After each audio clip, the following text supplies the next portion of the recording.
Now, without any further delay, let's begin today's Business Call to Action webinar, What Does It Take to Scale Inclusive Business Models in the Philippines?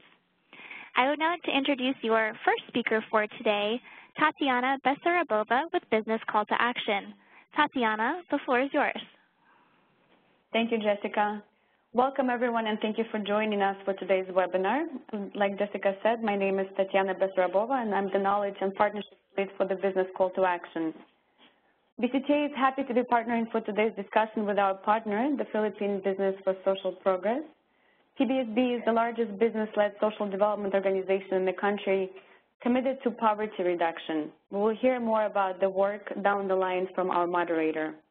For those of you unfamiliar with the Business Call to Action, we are a multi-stakeholder partnership supported by the Dutch Ministry of Foreign Affairs, the Swedish International Development Cooperation Agency, the United Kingdom Department for International Development, the United States Agency for International Development, the Ministry of Foreign Affairs of the Government of Finland, and the United Nations Development Program that hosts the Secretariat.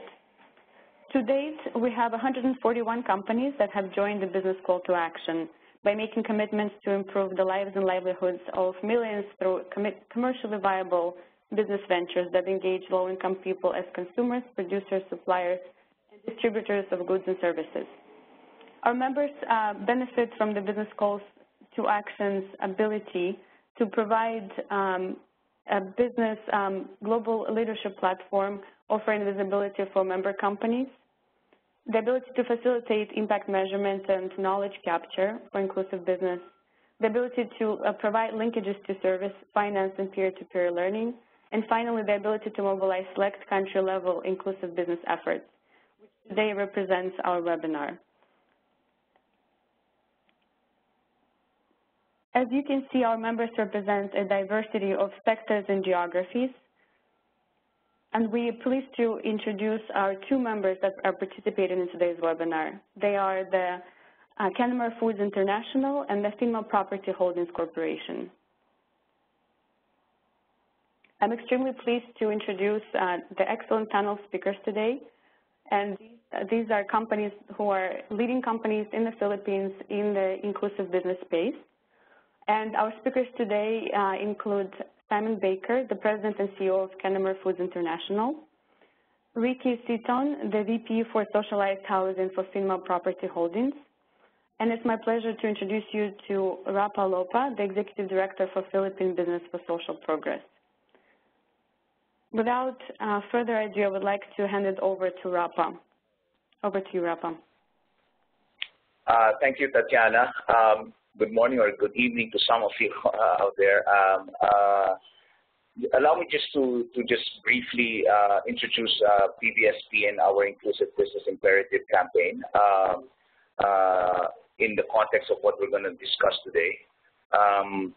The Inclusive Business Imperative was an initiative undertaken by PBSP and was launched sometime in 2012. And as its mission, we are committed to promoting business sector engagement in achieving sustained inclusive growth, the generous livelihood and income opportunities, to improve access to quality goods and services, and promote greater synergies. And as our vision, we wanted to catalyze the adoption of inclusive business as a business strategy towards inclusive growth. This was really born out of the challenge of our government to find ways and means for the business sector to participate in the task of creating inclusive growth, given the dramatic growth rates that we've been experiencing in the last couple of years.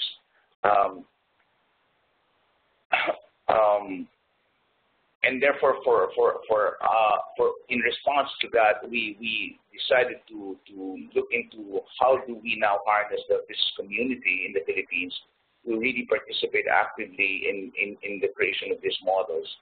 And just to summarize essentially the program objectives, we were looking at engaging companies to find ways and means to achieve three things initially. To increase access of target poor households for jobs and livelihood, to increase access to sustainable livelihood and employment opportunities, improve enabling environment for sustainable livelihood, decent jobs, and inclusive business.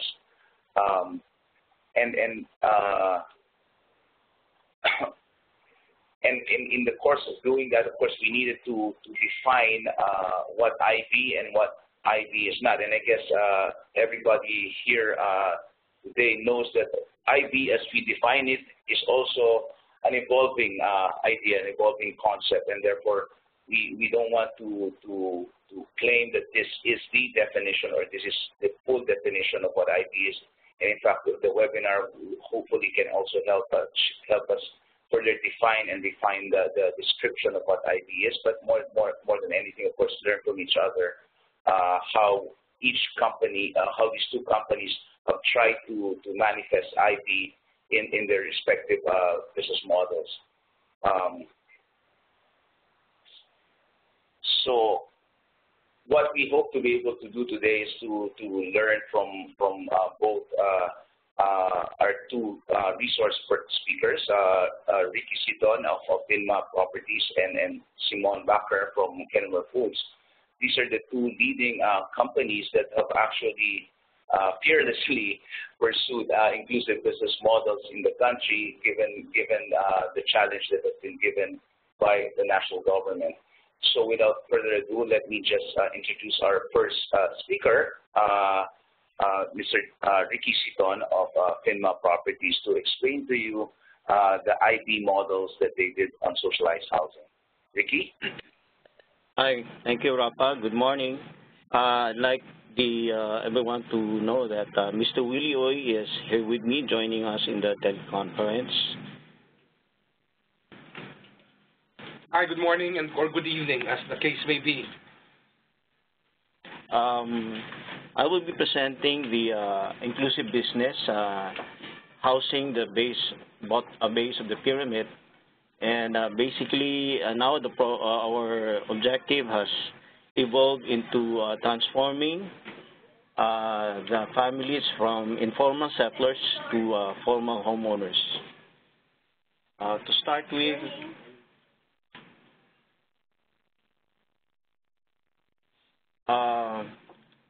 there are 882,000 ISF and with dilapidated houses in the Philippines, and in National Capital Region alone, Metro Manila, there are 584,000 informal settlers. And if we include the first to fifth decile, which is the unserved market in Metro Manila, this will swell to about 1.328 million in terms of demand for housing, decent housing in the urban centers.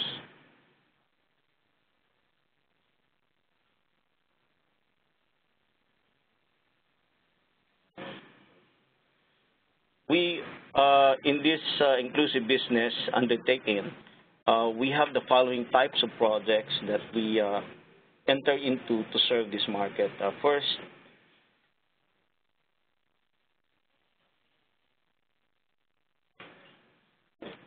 First is a joint venture with a local government unit. Wherein they own the land, and we come in and they provide the beneficiaries, and we come in as the developer, and we invite usually Pag-ibig as the funder for the project. Ongoing projects right now under this type of arrangement is Strike Bill 5 for Bakker, Cavite, and El Oasis of Malabon City. Another type of project is the joint venture with a private landowner with the LGU, and this is the recently completed District Bill 2 in Quezon City, wherein the landowner, the private landowner, Attorney Arce, priced her property at a very affordable price to allow development of socialized housing, and the LGU provided the technical assistance, the estate management, and also the beneficiaries. PHINMA Property is again the developer, and that mostly Pag-ibig is the funder. Another type of project is contracting with government agencies.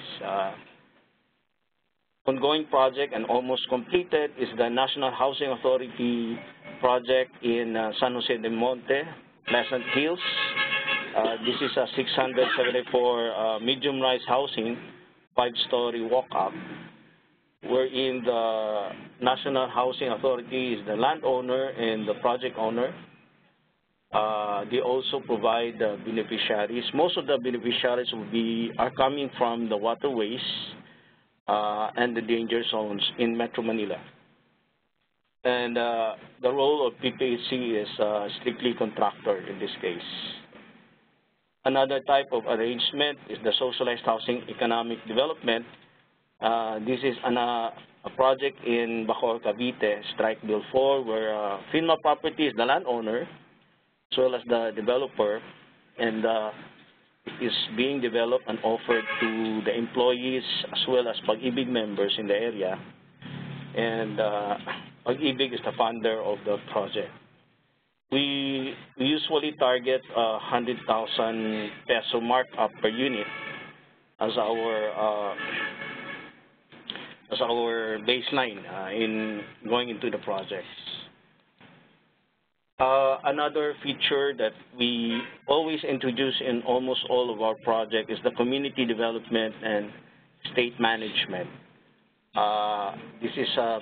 We have a very promising results even in BCtA, and we partnering with the local government. We're trying to improve the services, livelihood, values formation, inviting other NGOs like, PBSP is one, particularly in the providing livelihood to the residents. For the value formation, we have various partners like Focolare, the local parish church, and a lot of other volunteers.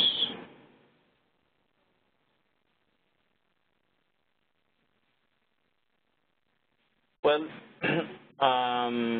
after going 3 years in doing inclusive business in the socialized housing area, the following key challenges were experienced, and basically,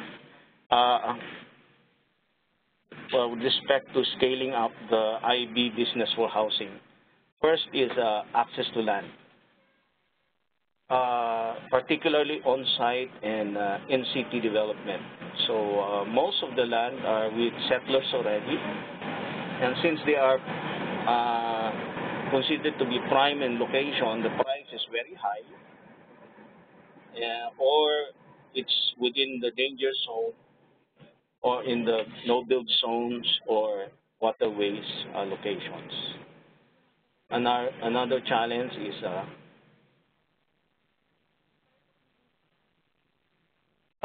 the market.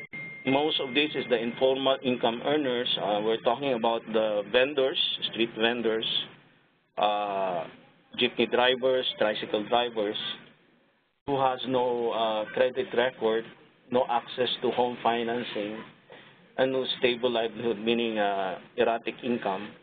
So we're trying to address this by, well, initially we propose to have them member of a cooperative to somewhat establish their monthly income, the monthly rentals, monthly expense, and endorse this to institutions like Pag-ibig, and will allow them to be members in order for them to avail a housing loan. Another is the process of securing permits and licenses. This has always been a problem. Even socialized housing, a priority program, the government and the LGUs still encounters the bureaucracy, integrity issues, and with type.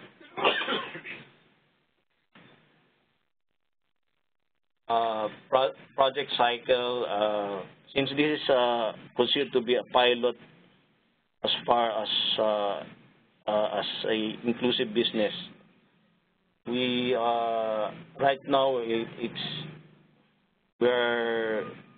taking a longer project cycle because we're experiencing relocation, even within the projects for the settlers. We encounter delays. Again, securing permits.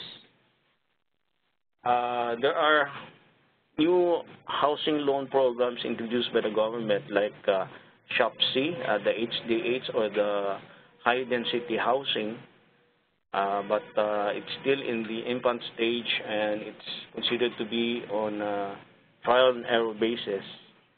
So approvals, releases cannot be predicted given a time frame, so it affects the project cycle also. And lastly, cost leakages. Because of disruption of construction process, especially if we fail to move out a family or clear an area for construction of resettlement housing. For so many reasons, the identified area where they are supposed to be relocated or on standby, on transition mode is not available, things like that. So the team will be on standby and experiences delays also. Yes.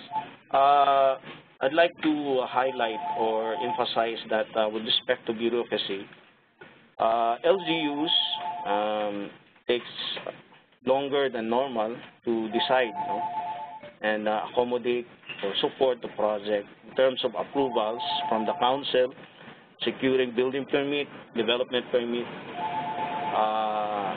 Easily we allotted a year to secure this, but unfortunately it takes longer. It appears to be uncontrollable and different from LGU to LGU.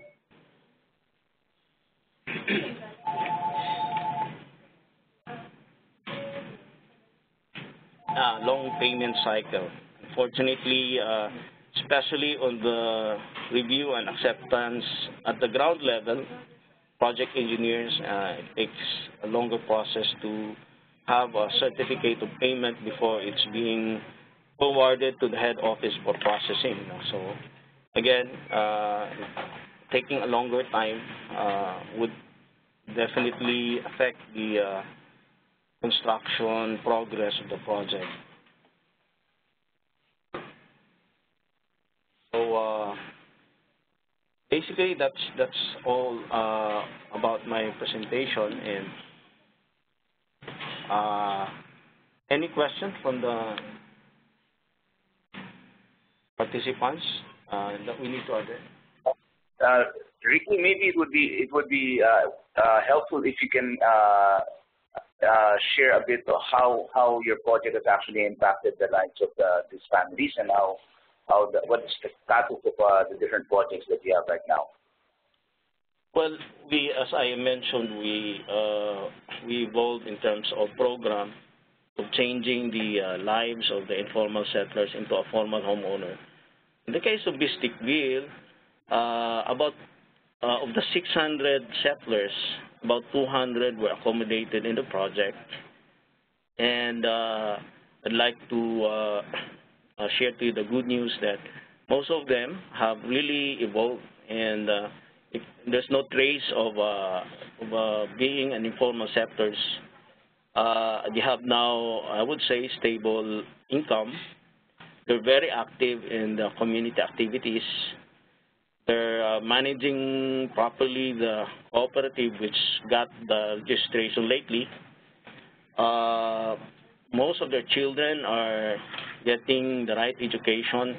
In fact, we're expecting about 3 or 4 families, the children will graduate from engineering courses as teachers and other employable degrees.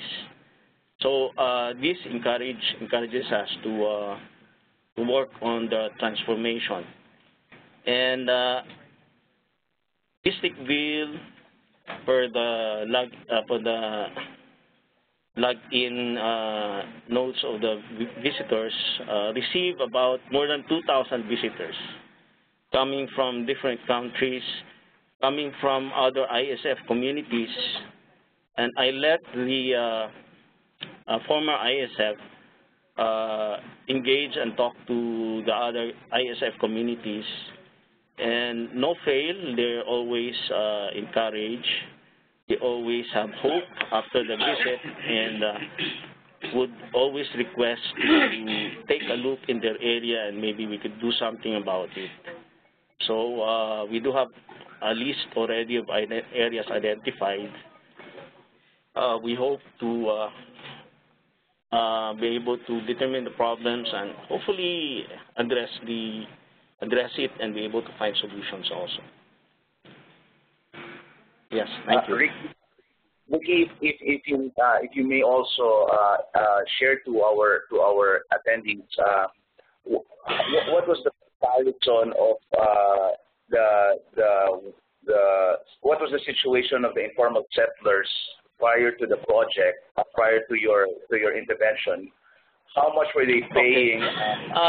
Well, we did the actual survey at the site, and we learned that they're paying about $3,000 a month in renting a small, maybe a 5 square meter area. And then they pay, I understand, about 80 pesos a day for their water and about 50 pesos a day for their power. And these are all illegally, tapped to the utilities. So right now they're very thankful because that would translate to about 8,000 to 10,000 pesos a month. They don't just notice it because it's a day-to-day transaction.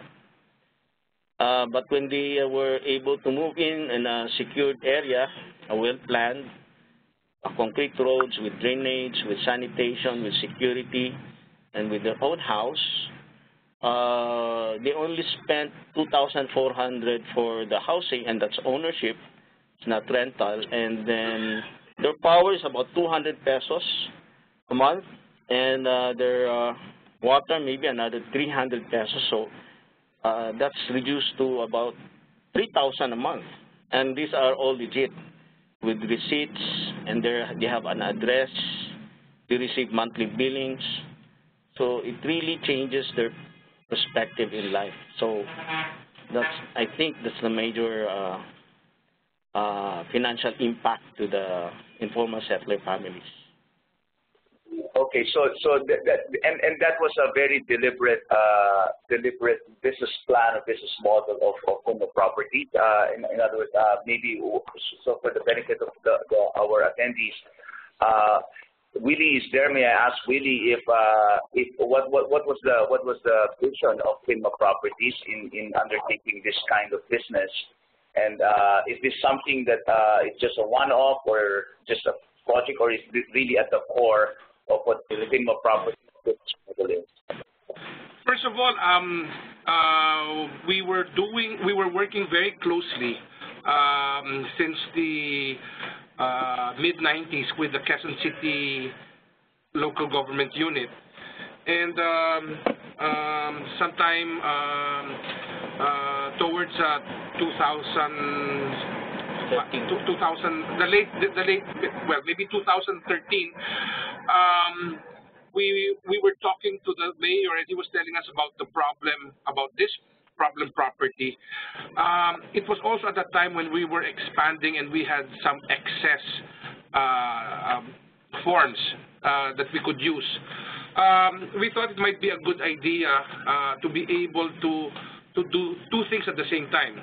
One, to find a solution for the informal settlers problem in Quezon City. And second, at the same time, we would have new forms that we could expand our projects by training fresh engineering graduates to see how it is to use a new building system that was not available in the Philippines. So we hit two birds with one stone, but we thought that we wanted to make sure that when we build the project, and when we leave the project, it will continue to be the kind of project that we envisioned it to be, meaning it will be well run. So we said that we're only going to do this if we have two things. We have a values formation training, because the informal settlers would be coming from a shanty town where, well, let's call a spade a spade. That's where criminality bred, no, in the area. So we'd like to prepare them to living in a new community where they have neighbors and they have actual rules. So we thought that values formation was important, and the second was to make sure that they could afford to pay for the monthly amortization, because we're not going to do charity work. We feel that everybody can afford and should be able to pay for their own housing. But we were able to get a partner with the Home Development Mutual Fund, or Pag-ibig as it's called here in the Philippines, to finance them at very subsidized rates. No, I think the rate that is applicable for socialized housing right now is only 4%. No, and we were able to get this. Plus one more important factor is getting the LGU to handle the estate management. In all our PHINMA property projects, we had an estate management team, but we thought that this is a different market, and we want the LGU, which had muscle, to be able to do this, because in the first place, they are already being benefited by being offered to stay in the same place. So there would be no movement of their housing location, because one important factor for people to squat in illegal properties is because they want to be close to their place of work, and this solves their problem. So everything fell into place. We got the approval of the City Council, and ever since they have been very accommodating to all our requests. We are now looking forward to other BCtA projects in Quezon City. We are actually looking for 3 at the moment. And this has spread. We are also doing projects right now in Malabon and in Cavite. And Quezon City had won the Gawad Puok Award, Galing Puok Award, which is an award given to LGUs nationwide. And because of the BCtA project, this has been re-echoed, and the Quezon City government has been sending their people to talk about how our project became successful, and so that it's being implemented nationwide. Okay, thank you, Willie. So essentially, if I would just quickly sum up the highlights of the IB model of PHINMA properties, I think what they've been able to achieve in the work that they do is that they've been able to actually provide affordable housing to informal settlers that normally would pay $8,000 to now just paying about $2,500 to own a house. In other words, on a amortized $2,500 against a rent of about $8,000. Now, it's really a significant shift from what used to be an unjust social system, and dramatically changed with them.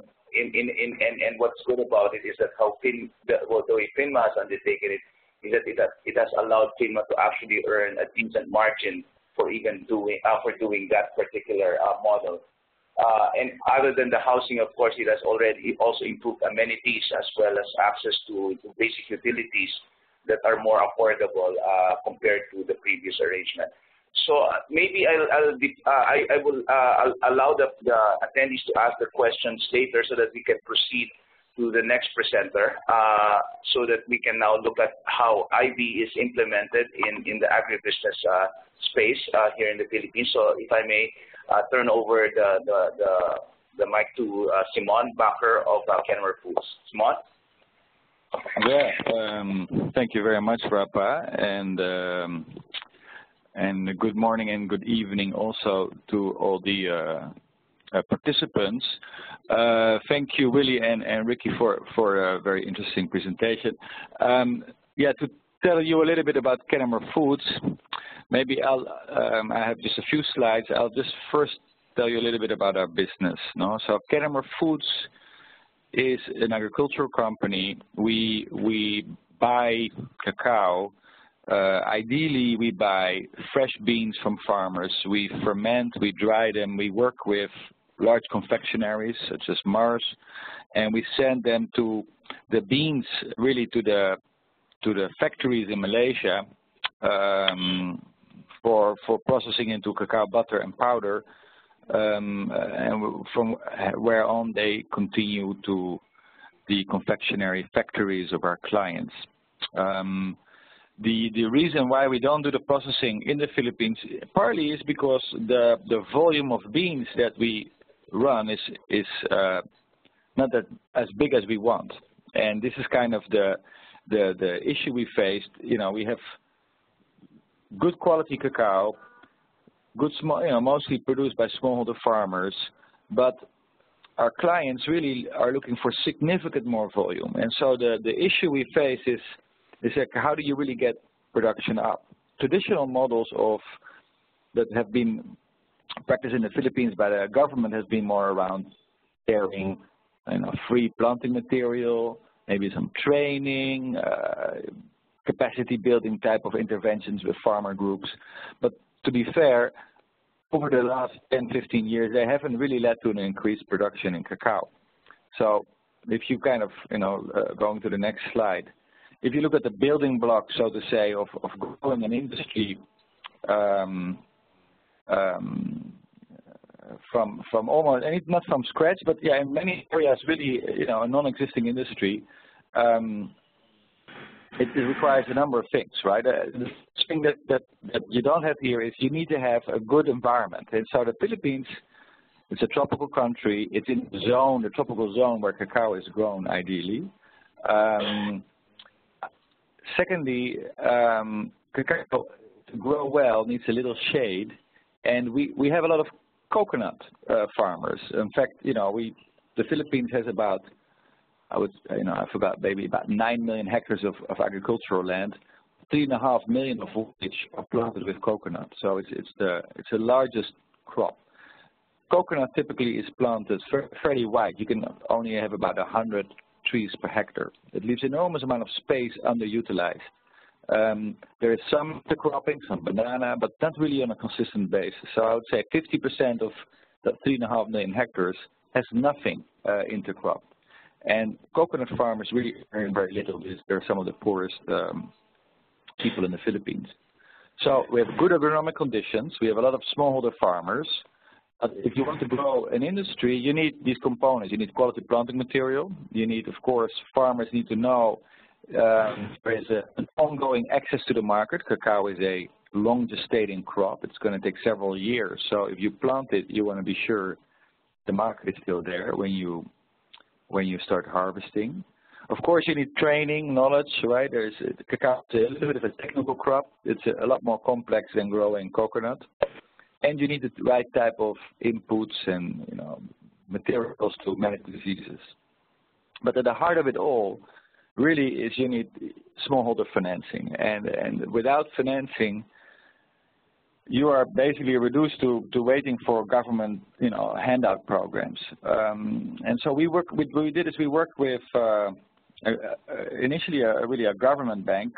We also have some other sources of financing now, but it's a land bank of the Philippines whose role it is really to provide financing for farmers. Under originally a program of the Japanese Development Corporation, JICA, to create a long-term loan for smallholder farmers. And this became eventually a regular product of Land Bank. It's called the Cacao 100 program, and it provides smallholder farmers with a 7-year loan to plant cacao. They have a grace period in which they don't have to pay the interest and principal yet, and they can pay through the delivery of their produce.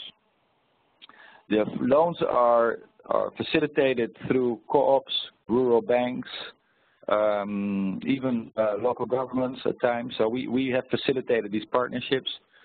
Kennemer, we basically did some backward integration. We started our nurseries. We have about 15 nurseries across southern Philippines.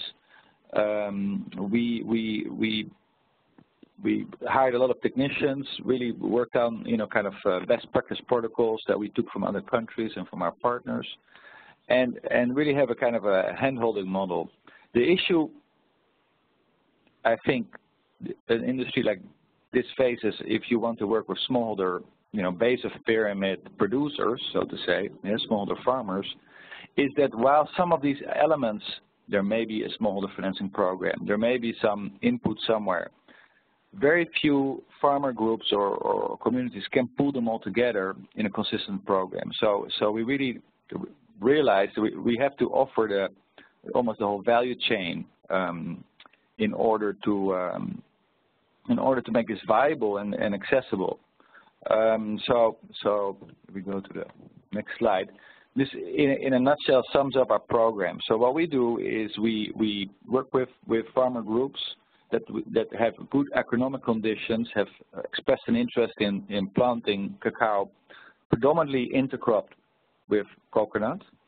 The good thing about the coconut is A, it provides some initial income or ongoing income during the gestation period of the crop. So while you're working on the farm, you may not have income yet, at least there's another source of income. It provides the shade for us as well. And the good thing of a coconut farm is when we ask them to plant cacao, it does not involve the cutting of trees, it does not involve converting to another crop. So it really is it's additional income. On that basis, we provide financing. The financing is predominantly disbursed in kind, planting material, inputs. There's a cash component for land preparation, digging holes, etc. The farmer is really expected to provide his sweat as his equity, his land and sweat, so to say. We cluster all farmers in. Actually, what we've learned over time is to do this really through small networks. So we have clusters of about 20-25 hectares, maximum 20 farmers, and we actually work with farmer leaders, kind of more enterprising individuals who can pull such a network together. And it's kind of like a micro enterprise for them, really. The leader of the network, we train quite extensively, almost 5 weeks full time. We fund that over a 2-year period, and we share all our technical knowledge on the growing cacao. And he becomes also the consolidator, or that family becomes the consolidator. And so they earn a little bit extra. In return, they provide technical support to their growers. And that way, it gives some economies of scale in our support. It's easier to manage your network of cocoa doctors. So that's the farmer training and supervision. It's really extensive training of the farmer leader, or we call the cacao doctor, and then some additional kind of dissemination training to the participating members. We do extensive monitoring of the progress because, of course, we facilitated financing and our financing partners require that. And so we visit once a month. We expect the cocoa doctor to visit every farm once a month. There is part of the loan of each member, they pay the cocoa doctor to help work on his farm. And then we also sit down with the whole cluster and visit kind of some of the farms, our technicians, to validate whether is there adherence to protocol, do they kind of follow the instructions. Especially in the early days when the trees are young, you need to have enough shade, you need to apply the right fertilizer to be sure that you kind of get through the first year when the trees are quite vulnerable. Afterwards, the tree is strong, some of the risks go away. Then post-harvest, we actually prefer to buy still the wet beans because we can control the fermentation and the drying, which really gives our customers a guaranteed quality. And it really allows us to sell at a much higher price. Unfortunately, most post-harvest is not value adding in some of the countries like the Philippines. It's actually value destruction. So controlling that really helps. In a way, allows us also to be much more competitive with the smaller farmers. And we give each group a contractual guaranteed buyback at a price linked to the world price. And that way, the groups have the assurance that the market stays there. Okay, if I go to the next slide. So expected impact, I would say at today's prices, prices have gone down a little bit in the last month because it's been a bit of a volatile start of 2016. At maturity, you can easily add as a smallholder about $3,000 per hectare of income over and above the income of the hectare of coconut. So a typical coconut farmer probably earns about $600 a year as a family. If they have 1 hectare, average land holding of smallholders maybe 1.5 hectares. So from $600 to $3,200 plus $600, so that's it's about $38, close to $4,000. That is a significant increase. We currently have about 10 million trees planted. It's about 12,000 hectares, and we have about 9 million farmers, or 9,000 farmers or 9,000 families in our system. Our current setup with financing and production of planting material, we aim to plant about 50,000 hectares by 2020, and which would encompass more or less 36,000 families, and they would earn a consolidated $175 million extra every year from growing the cacao. So that really, we're kind of forced to create the market ourselves. This supply. We're using smallholder farmers as our supply base, and we believe that they can be a good source for us as they have been already for many years. And what we're trying to do is to move cacao away from the subsistence crop you see in some of the parts in Africa and Indonesia, where it's very low technology, no financing, no inputs. Really, if you see the way some of the other countries, Indonesia and some like in Ivory Coast, the soil really gets exhausted after a few years. The cacao pods, they extract quite a bit of nutrients from the soil. So you need to maintain that. So the idea is to have financing, good quality planting material, regular application of fertilizer to keep the soil healthy, which generates totally different yields, right? So we're looking at the yields of about 1.5 tons per hectare, which we think is reasonable. We have smallholders who do 3 tons per hectare. The average, in Indonesia is less than half a ton a hectare. So at 1.5 tons, you can make a healthy living from growing. It's like a modern way of farming cacao, and you can make a healthy living from it from your family. So that kind of summarizes our program. Rapa, back to you. Thank you, Simon. Maybe at this point, I'll open the floor to questions. We actually received one question as you were speaking. Can I have the question flashed again? I can see it in my screen. Tatiana, would you have that? Tatiana? Hello? You can just Tatiana, you can just scroll it. But I can read them off to you, Rapa. We have a question that I think is for Ricky and Willie. The question is, I imagine that that PHINMA's work involves a variety of partnerships with government and non-government entities. Can you talk a little bit about the role of partners and the challenges?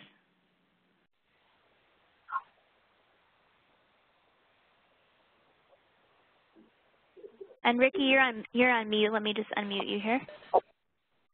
Okay, we can hear you now, Ricky. Yes. Can you hear me? Yes, we can hear you now. Okay. Yeah, we have a lot of partner NGOs and LGU also. For values formation, we were partnering with Focolare. They have a very good program in their own housing project on a small scale, about 50 units, wherein it's a transition house from a from a family residing in a street. They move there, they support them, and when their income improves, they now upgrade to a regular housing, and they help in managing the community as a payback to the services being granted by Focolare. It's a very good model, and they're in a different way. They're introducing that in Bistikville. Gawad Kalinga is also part of the is also one of the value formation partners. They conduct some value formation programs. I think they've run 3 Christian life programs already in the area and converted some of the residents as members. Well, PBSP did a very sustainable, continuous support in the community and in the residents, providing training for the cooperative, introducing livelihood partners like Hobby Footwear, and there was a handicraft manufacturer also being introduced in the community, allowing the mothers and the housewives to do a backyard production of handicrafts and raw material for the shoes. And the parish church, the parish priest is also very active in community development and the spiritual growth of the residents. The local government also provided a lot of support. First, they provided a substantially spacious multi-purpose building. It's like a barangay hall already, where you can find a education center, a health center, a training center, a library, and a lot of, it's a 3-level, I would say 600 square meter or 6,000 square feet multi-purpose hall. And they also support the community in providing security. They constructed police outposts. They also take care of the street lights, garbage collection, segregation of waste management, doing segregation, and a lot of other support, because they wanted this to be a... By the way, Bistikville 2, as of today, there are about 8 Bistikvilles either completed or ongoing. And Bistikville 2, the one PHINMA developed, is the biggest, comprising of about 1,200 units. And it's also surprising that the beneficiaries are not only the informal settlers, but also regular employees from the local government and even the private sector. So there's a mixed market segment staying in one area, and with support for community development, surprisingly, they were able to support each other and exist. So, yes. Just to add, I think it's very important to say that our partners are very important to success the project. In this particular case, PBSP has brought in their members to assist in the training and provide some income. And from what we know from Pag-ibig, the collection of the monthly amortization has been doing very well, and that's because the mothers in the community earn something from the livelihood, which helps in paying for the monthly amortization. and so is the partners with our values formation training. We have virtually not heard of any peace and order problem in a community. And a community of about 1,100 units, it's almost impossible not to hear of problems like robbery or burglary or items that will normally scare people because now they're exposed to living in a bigger community. But I think so far this project has been successful, at least to the point of having the homeowners themselves coming out with testimonials about how good the project is. Thank you. Great. Thank you both so much. We do have a few more questions that have come in, so in the interest of time, I do want to try and get to a couple more if we can.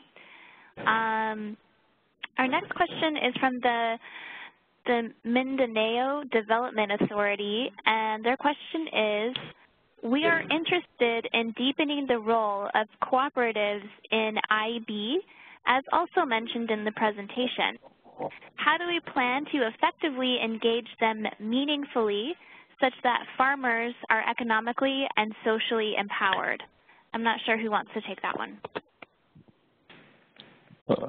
Maybe this is, since it involves farmers, you want me to take this? This is Simon. Rapa? Sure, Simon, that would be great. Okay. All right. So, yeah, I think there's a big role for cooperatives. Now, one of the challenges with cooperatives, of course, is that the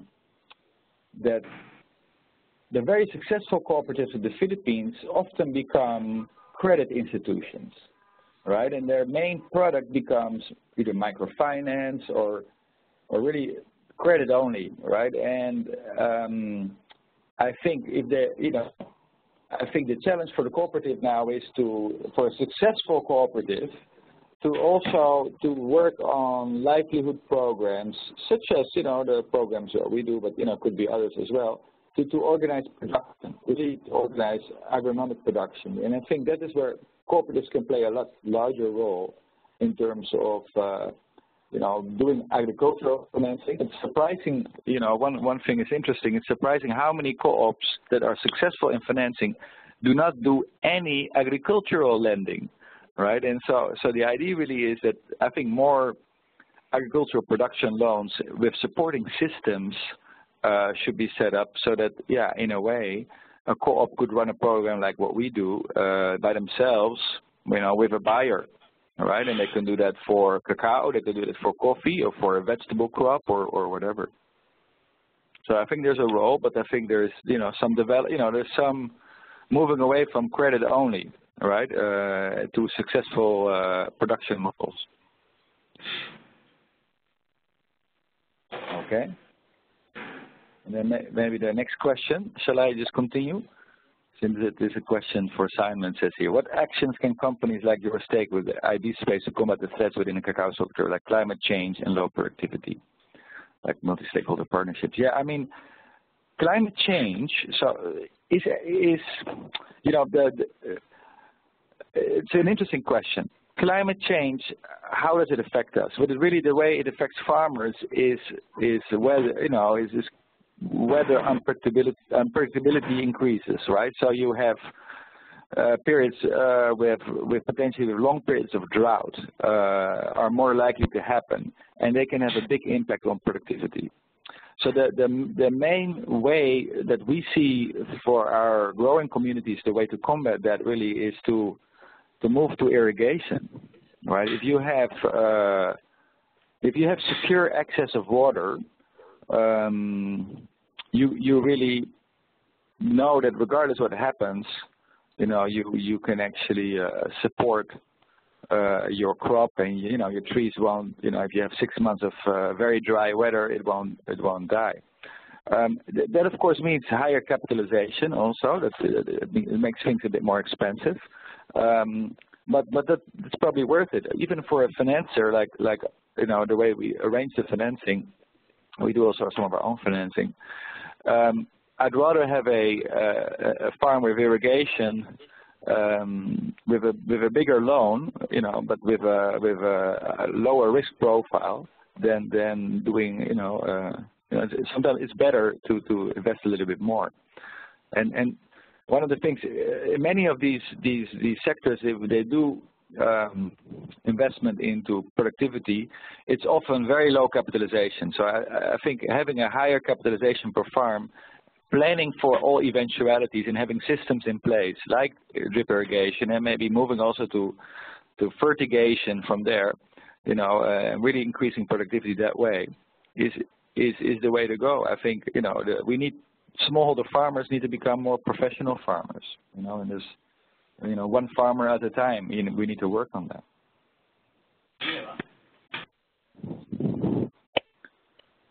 Okay, so the next question is, I guess, for all of us. Maybe this is good for Ricky and Willie to start with, of Mr. Juan Rodriguez. Regarding a summary of the challenges in IB business. That's right. That's right.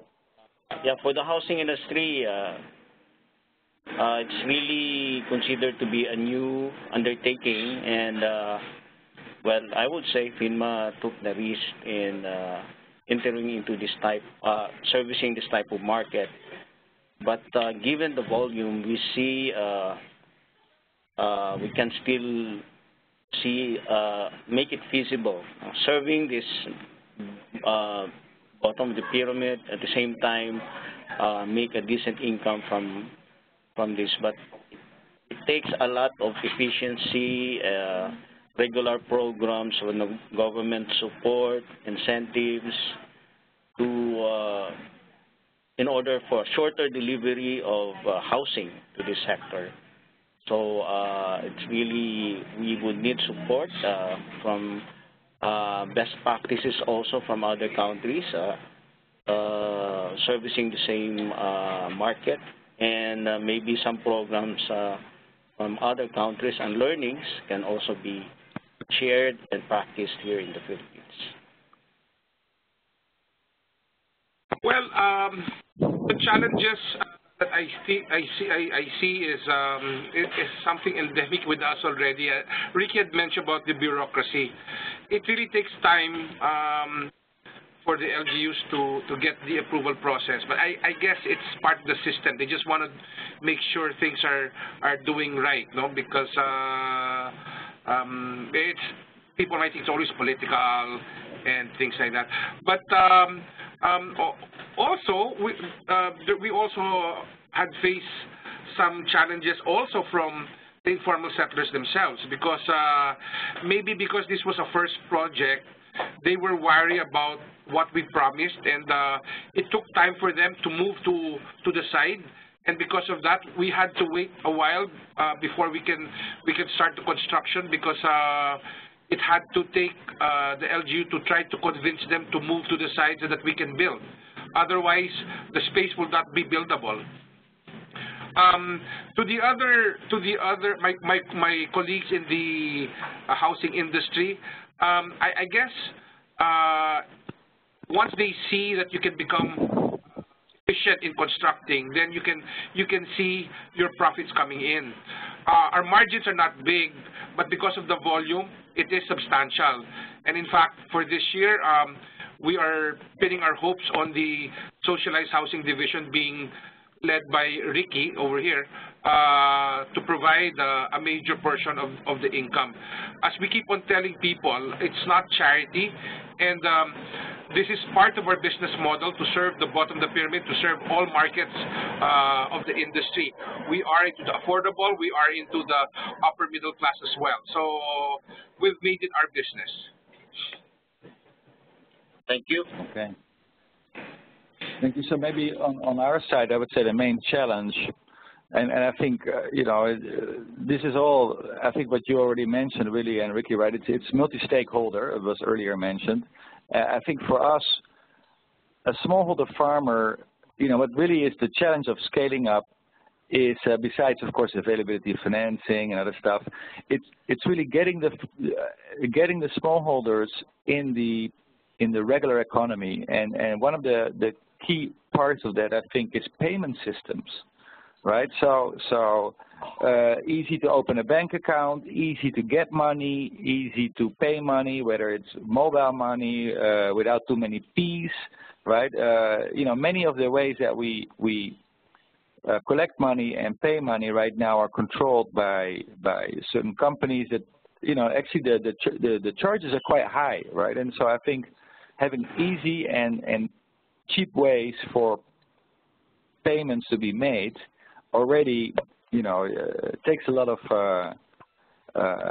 risk out of the system, right? And so for us, payment systems are important. Good credit bureaus are important. Just anything that you can make basically the environment more transparent and less likely to be, you know, for middlemen or other people to be taking advantage of people. This is great. And we have another question related to impact, and I think it'll be great for both PHINMA and Kennemer to chime in on this. So the question is, economic benefit is one important part of impact. What about the social impact? Does your company have an impact assessment in this regard? So, for example, does Kennemer have any program in social aspects such as education and support for farmers on how to manage their increased income? And the second part of that, while there is increased income compared to before, how is the income compared with average cacao farmer? Is this the same as the going market rate or higher? So perhaps Okay. Ricky, you could, or Willie, you could take that first, and then Simon, you could follow up. Okay, we'll take it first. In terms of social impact, very major. We'd like to claim that we made their lives better. In terms of by moving them from high risk, no sanitation, high crime, irregular facilities, utilities, to a well-planned community, allow them to see hope, and they started to dream. And that perspective really moved them to do better in their lives. They insist on staying in slum areas because that is very close to their places of work. You know? We're talking about the janitors, the security guards, the construction workers, jeepney drivers, vendors. But once you move them to a better community, secured, and they started to be part of the community, they started to serve the community, to me, the change of the one's mindset and perspective towards life is, to me, the most impact, other than the financial gain, other than the sanitation, other than the regular housing, the pride that goes with it. It's really the allowing them to experience that they can do better. You know, they can be a productive citizen in the community, and that one is very also impacted other ISF families in their sharing, in their testimonies, that they can be formal homeowner also.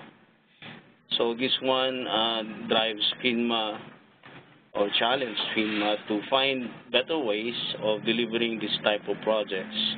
And I'm sure that some of the LGUs are also into it, especially Quezon City. And we see, from a squatter area, nobody is paying taxes, nobody is paying realty tax. But once you convert it into a well-planned community, so people are paying taxes, commercial areas are built, maybe schools, things like that. No? So you can, urban renewal, as we call it, happens. No? So it changes the physical aspect of the community as well as the lives of the people affected by the project. So That second part is really immeasurable at this point. We can really see it from the perspective of the former ISF, who now we consider as a formal homeowner. That's about it. Thank you. Great. Thank you so much. Simon, perhaps you could take it from here. Yeah, so on the social impact, couple of points. First, we work in clusters. Our cocoa doctors do get training in financial management, not just for how to spend their increased income, but also just managing their finances, because they do, buying, right, on behalf of us from their cluster. We are recently we've recently signed a little program with Grameen Foundation to work on a customized version of their PPI, right, which is their Progress Out of Poverty Index. And what we haven't done too much formal tracking of this yet, so we'd like to improve that.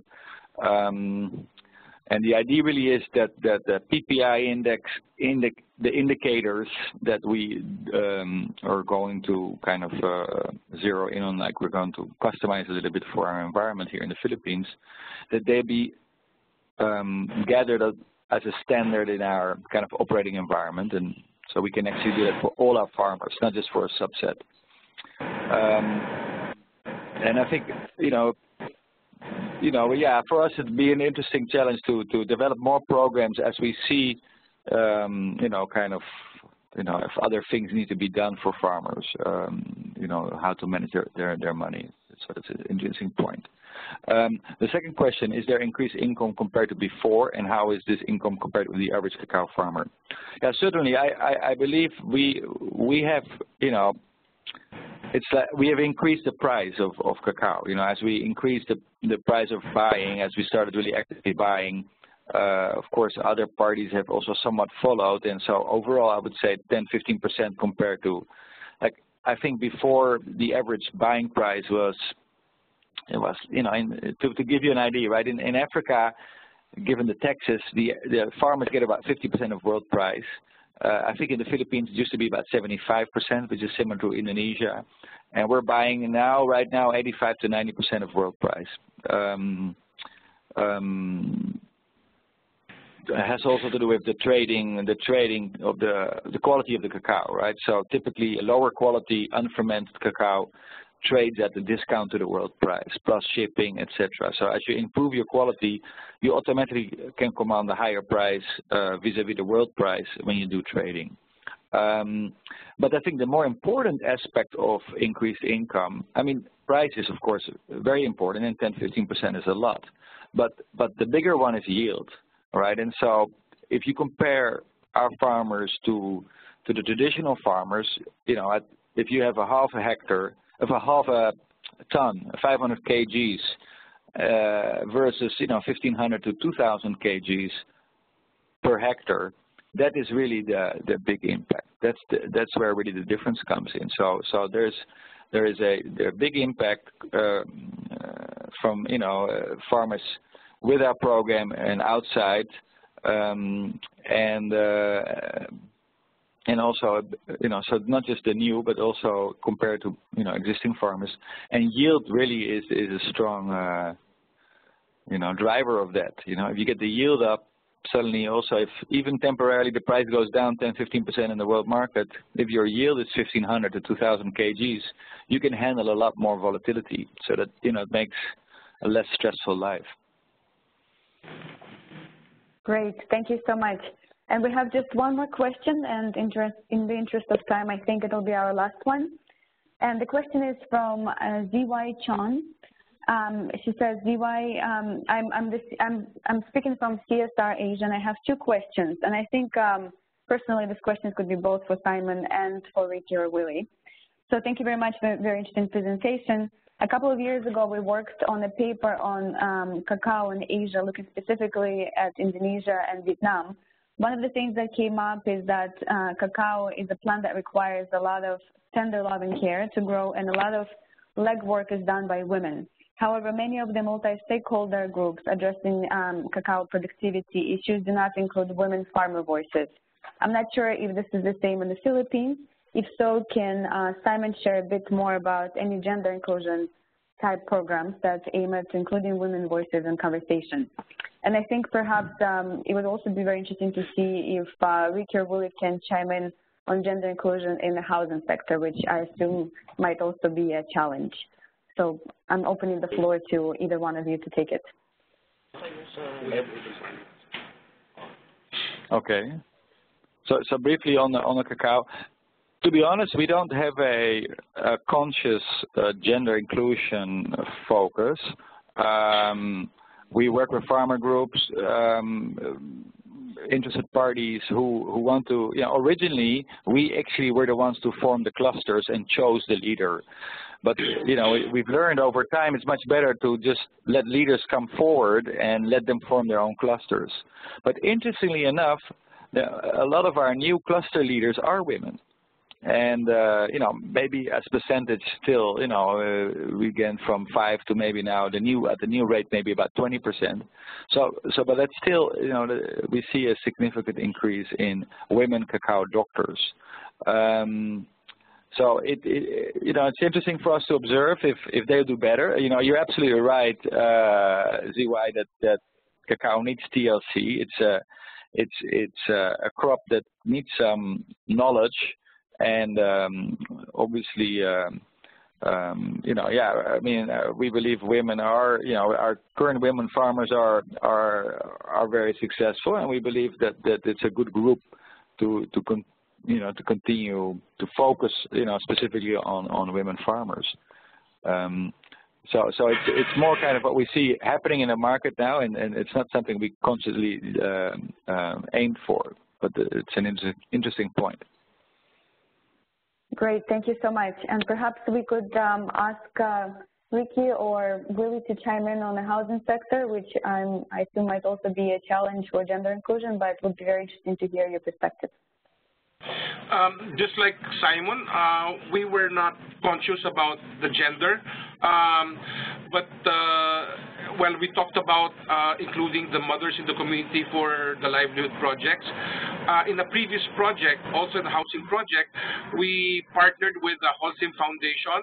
Holcim, the largest cement producer in the world, provided masonry training.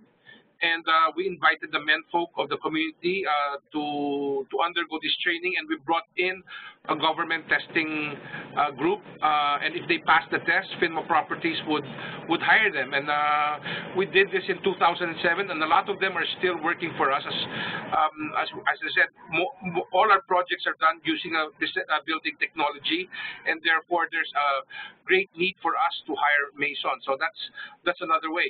And in the community itself, in Bistecville, again, unconsciously, the estate manager is a woman. And most of the cluster heads in the community are women also. So, and it's being run very well. Maybe that speaks well for the women in the community, because they're very detailed. And they run a tight ship. We're very impressed, because now that we've turned over the project, when we went to visit about a couple of months ago, we saw a vibrant community. There's even a public market being run by the residents themselves, so they don't have to go far to do their daily shopping for food. No, it's just outside or in the perimeter of the project site. No, so well, it's being run very well, and we hope that any of you who may get the chance to visit the Philippines will proudly bring you to the site and show you what we did. Thank you.